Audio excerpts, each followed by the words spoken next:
grab your coat and get your hat. Leave your worry on the doorstep. Just direct your feet to the sunny side of the street. Can't you hear a pitter-pat? And that happy tune is your step. Life can be so sweet on the sunny, sunny, sunny side of the street.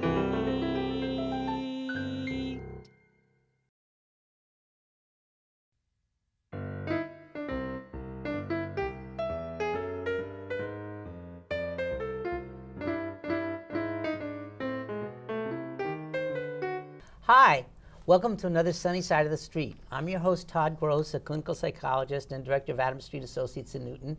And our show really has tried to emphasize through the years the fact that out there are many, many positive stories, and human nature is filled with people who really care and try to do things to really help each other. And so one of the things we've talked about are organizations that really are bring people together. And in today's show, which I'm very excited about, is also kind of talks about the power of really getting to know somebody and forming relationships, and how that can be stronger than perhaps the forces that divide us. But I'm going to let our guests talk a lot more specifically about that.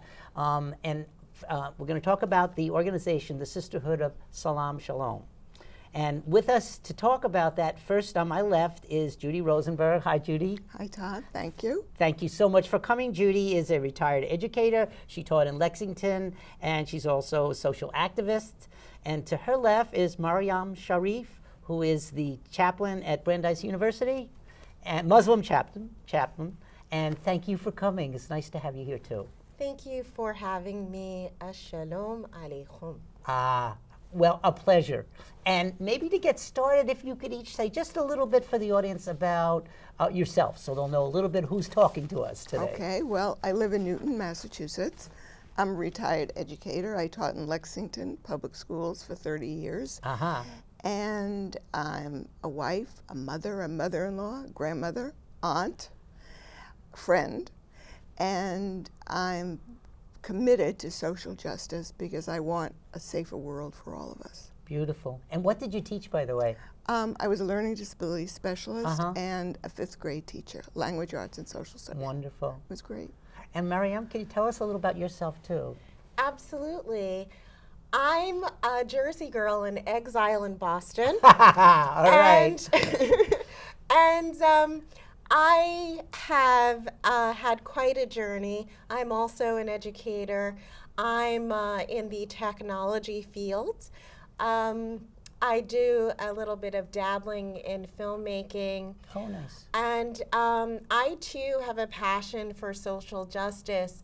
And I feel that my faith informs me to do that which is right and to stand up for those who are unable to have a voice for themselves. And that's why I'm here today to speak about the Sisterhood of Salaam Shalom in our Boston chapter.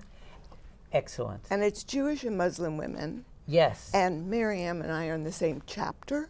Which is part of what this story is about and how beautiful it is. Give me a little bit, both of you, if you want, about the history of the Sisterhood, how this got started for people who don't know about this. Cheryl Oletsky, who lives in New Jersey and is into marketing, visited Poland years ago. And she was shocked to see the amount of anti-Semitism that still existed there.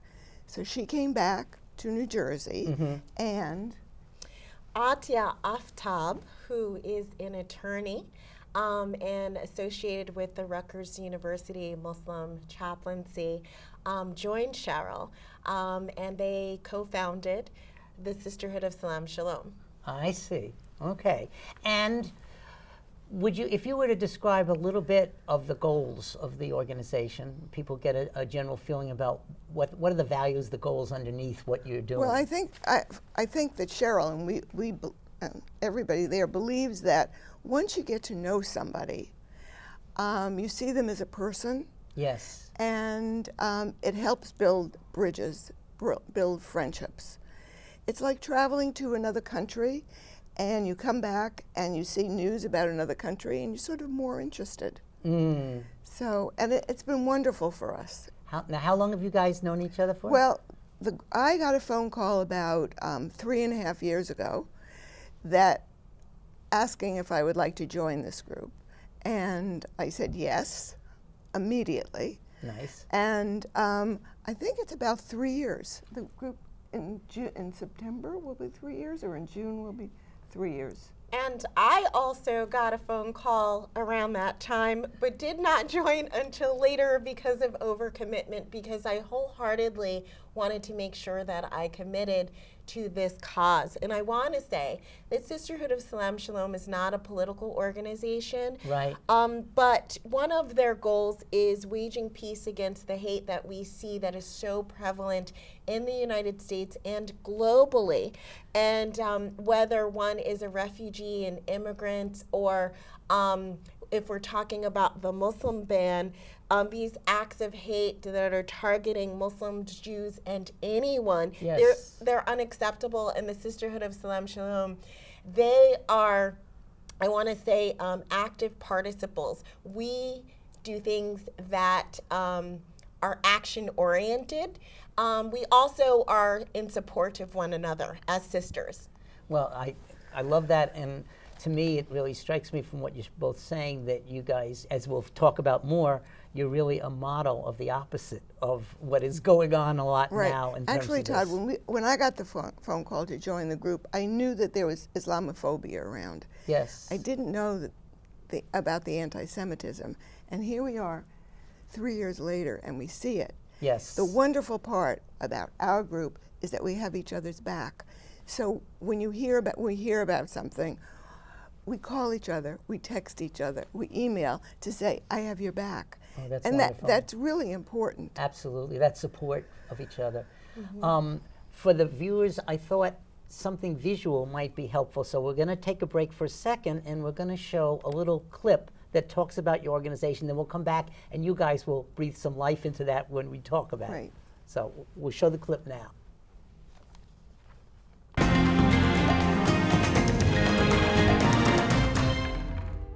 I can promise you a life-changing experience.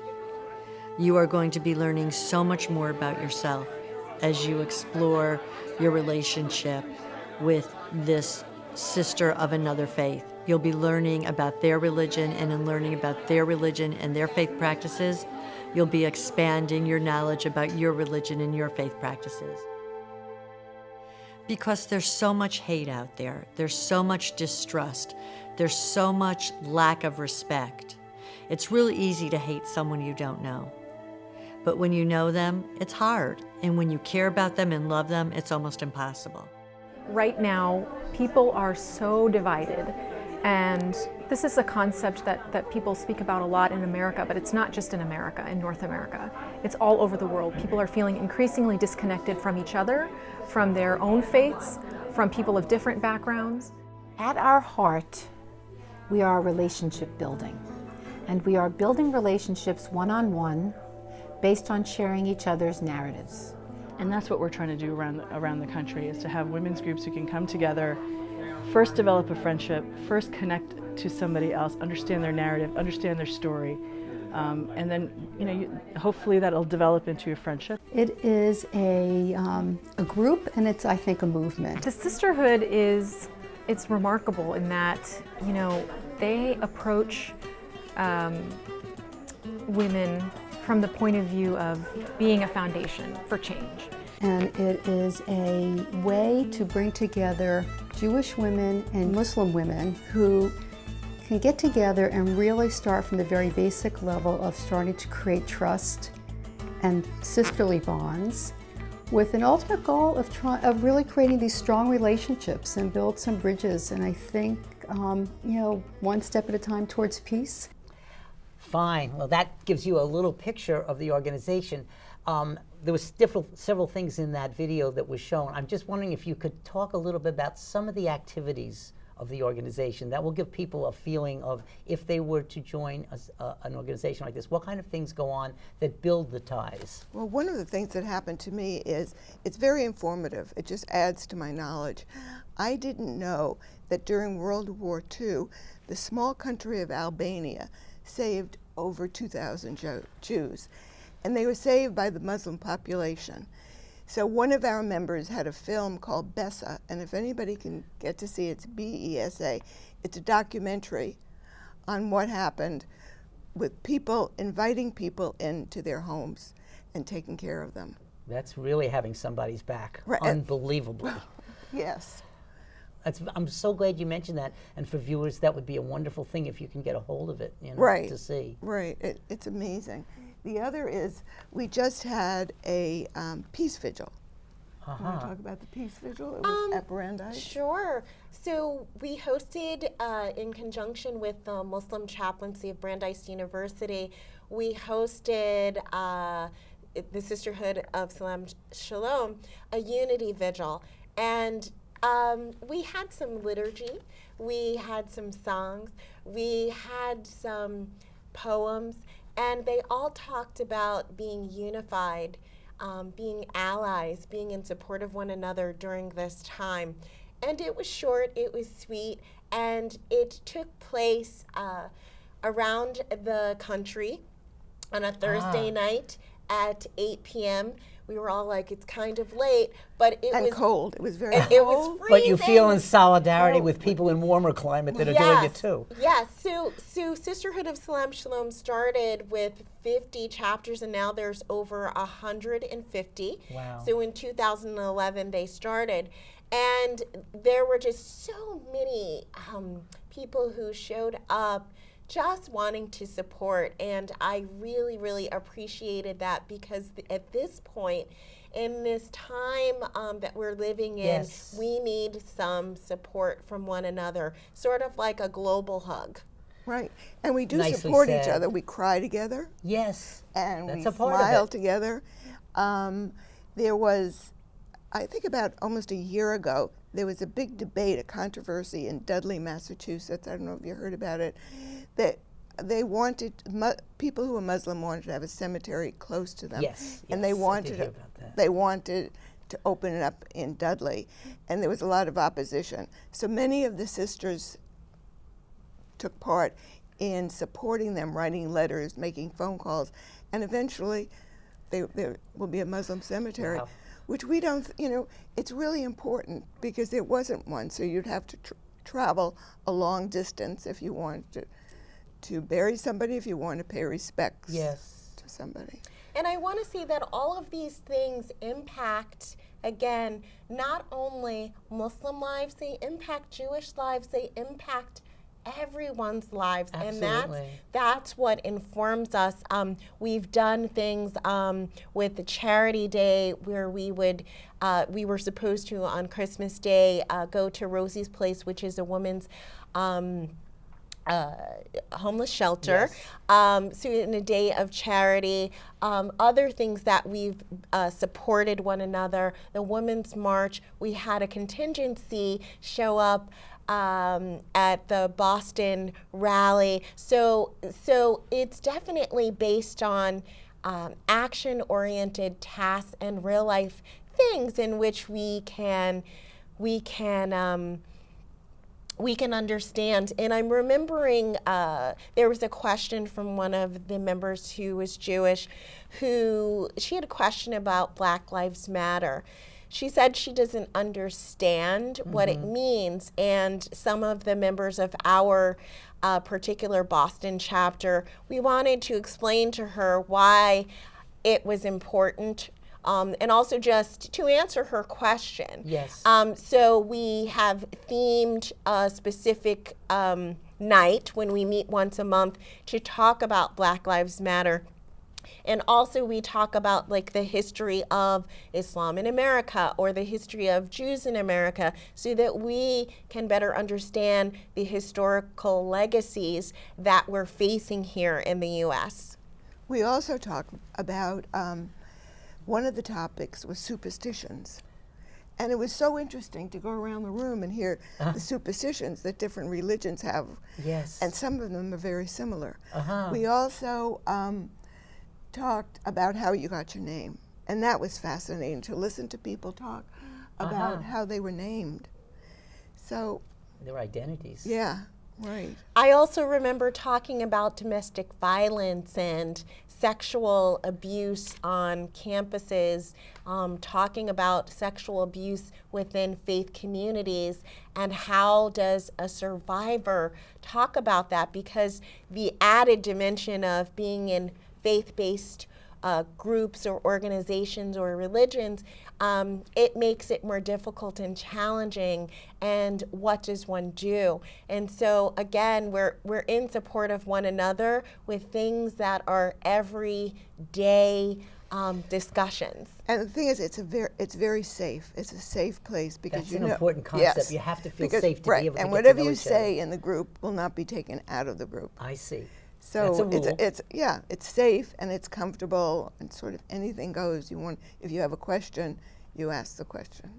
So there's a lot of I'm learning from both of you the way the relationships build, from the topics, from the actions you take, from maybe simple conversations by answering people's questions or talking a little bit about who you are to each other. And we didn't all come in, very open and welcome. Everybody was I wondered open. about that because But a people little really vary shy. in terms of in a Right, group. right. They really. You're- What would you say to people that might get involved in something like this if they're shy people?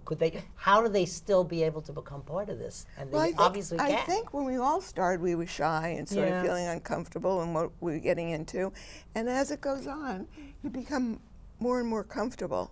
It's not led, right? It's sort of leaderless, so people can just sort of bring up the things and talk. Right. Well, we do have two people who sort of lead it, but we're women, and we like to talk about this. So it's a good job. They do a good job, and we do a good job doing it. I love it. And we start with food. Oh yes, I saw that in the video. Right. That's really important. So if a meeting is called for 7:30, at 7:30 people come and we bring food, and then socialize.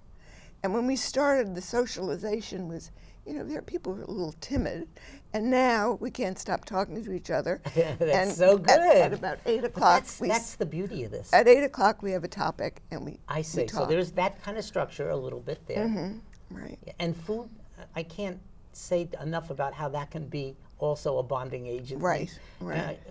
People say, if you eat with somebody, it changes your feeling about, I can't hate that person. If I sit and talk with them and I get to know who they are a little bit and understand a little bit. And one of the things that I want to ask you about, but I'm guessing is implied, is that despite talking about differences, which are real, you start to see commonalities more and more, and a lot of fears that might make you feel scared, unsafe, or really biased or prejudiced go away when you understand better. Right. Once you meet people, right, and you start talking to them and get to know them, you see them as people, not as maybe this person's a Jew and this person's a Muslim. Right. It's a person first. I would add to what you're saying to relate to that as a therapist when I work with clients. Someone might come in and they may be given in the past a diagnosis, and the first thing I want to say to them is, you're not that diagnosis. You are just a person that has some of these issues, but there's a whole person I want to know. And I feel like that's the beauty of what you are doing.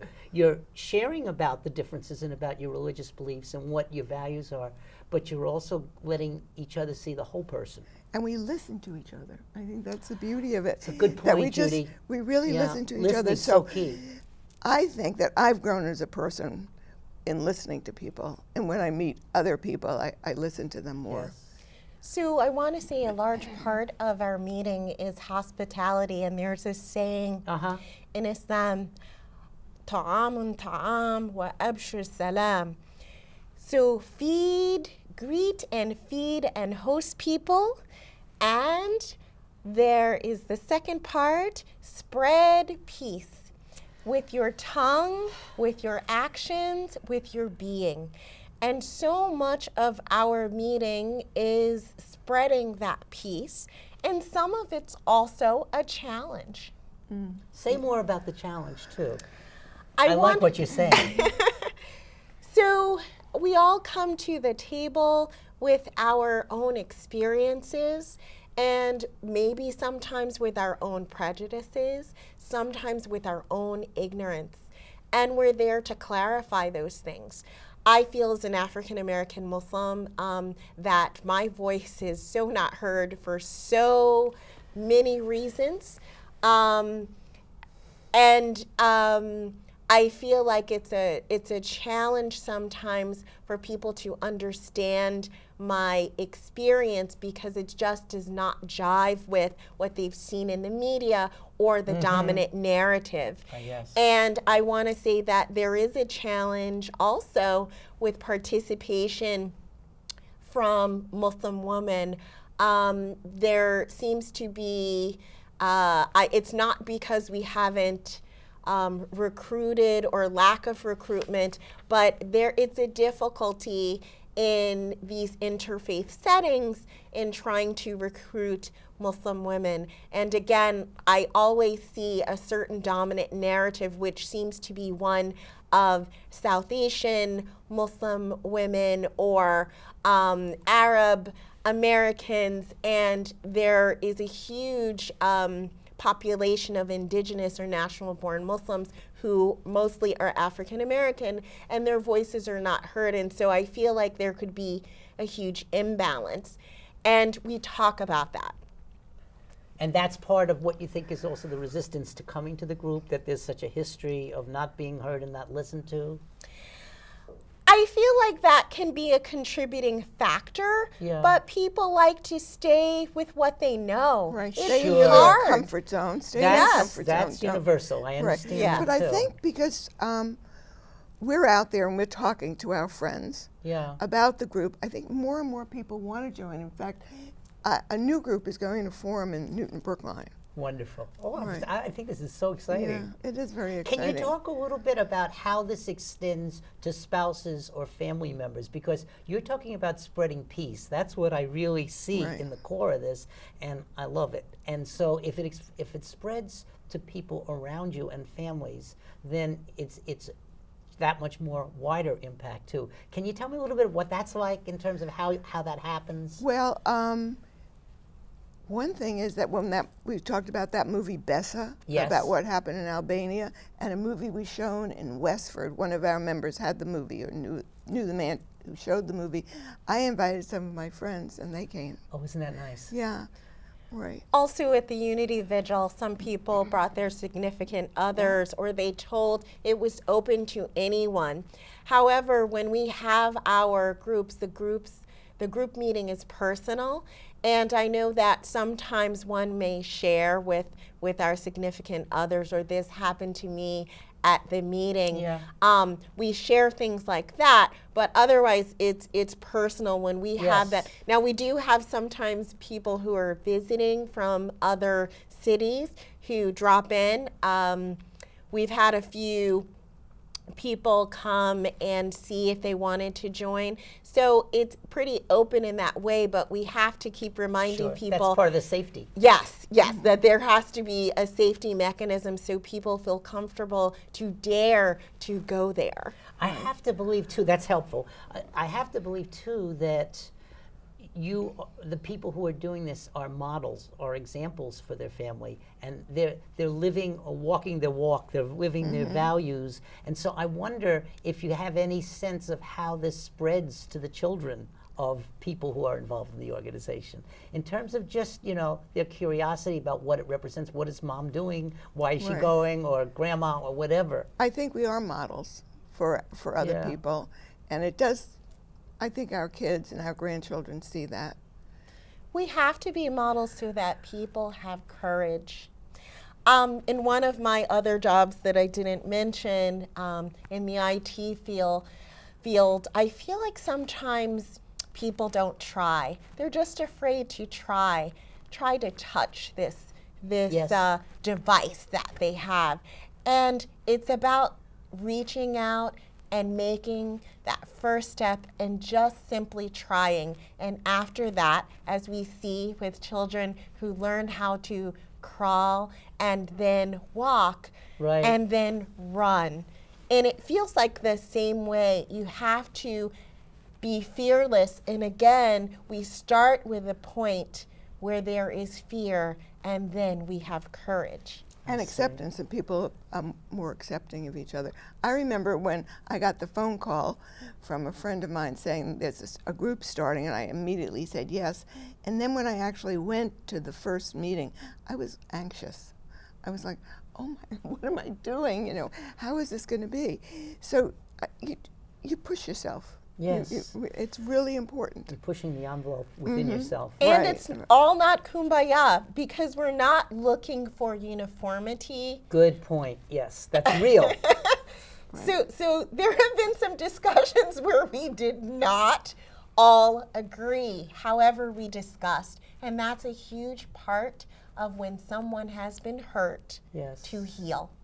Right. Agreeing to disagree, but making everything talkable in a respectful way, which is so Right. important in these times. And then when you talk, you talk respectful to somebody and they Yes. answer you, then you start thinking a little differently about why they think a certain way.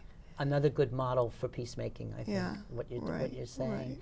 What advice would you give for women that are interested? Let's say they want to start their own chapter. Right. You know, anything in the beginning, how you might go about it for people that Well, are the watching first interested? thing one would do is look on the internet or Facebook for Sisterhood Yes. of Salaam Shalom, and you can contact people, and there are people there who will help you. I see. Interesting, yeah. And also, I would say try, there's that word again, to be open, and try to bring yourself. Yes. And just be natural. I know we've touched on this a few times, but any implications that you see for world peace about what you're doing too? Because I think we there's a hope so. very big broad We're context. we're all going through such a difficult time now. Yes. I feel vulnerable. You feel vulnerable. You feel vulnerable, and We do. Right, and to have allies, as I said before, Yeah. when I looked in the paper and I saw Jewish cemeteries where the tombstones were vandalized, I shuddered, and of course I thought of my parents and my sister and my brother-in-law, and within minutes I was being texted, and people were texting me, I have your back.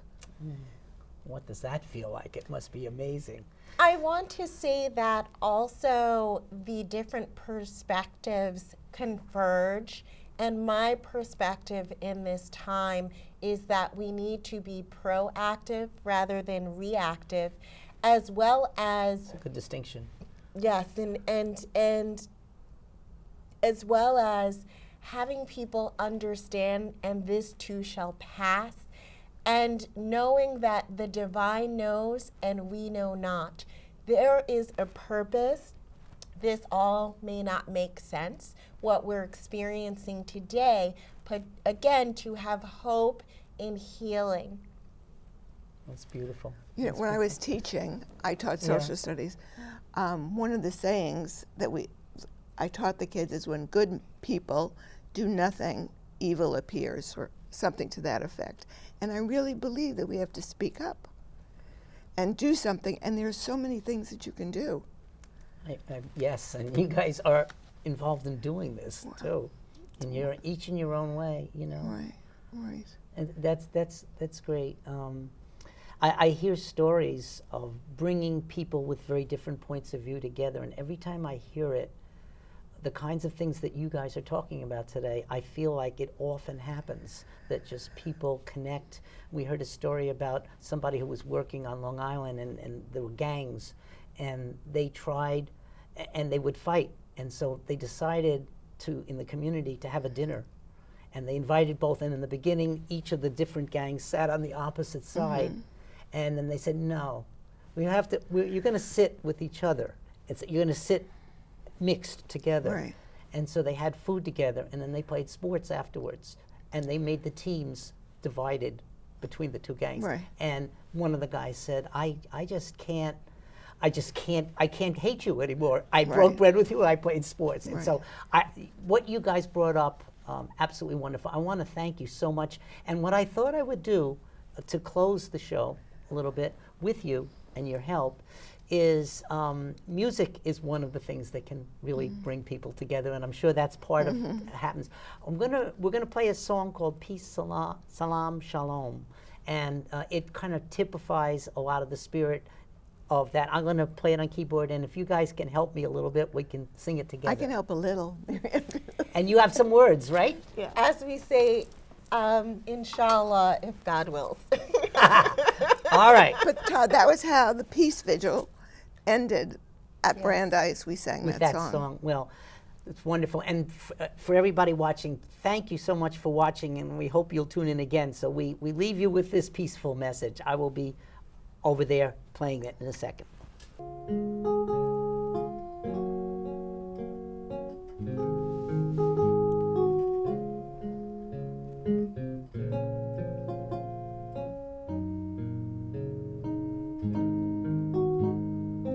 Here we go. Peace, salam, shalom. Peace, salam, shalom. Peace, salam, shalom. Peace, salam, shalom. Peace, salam, shalom.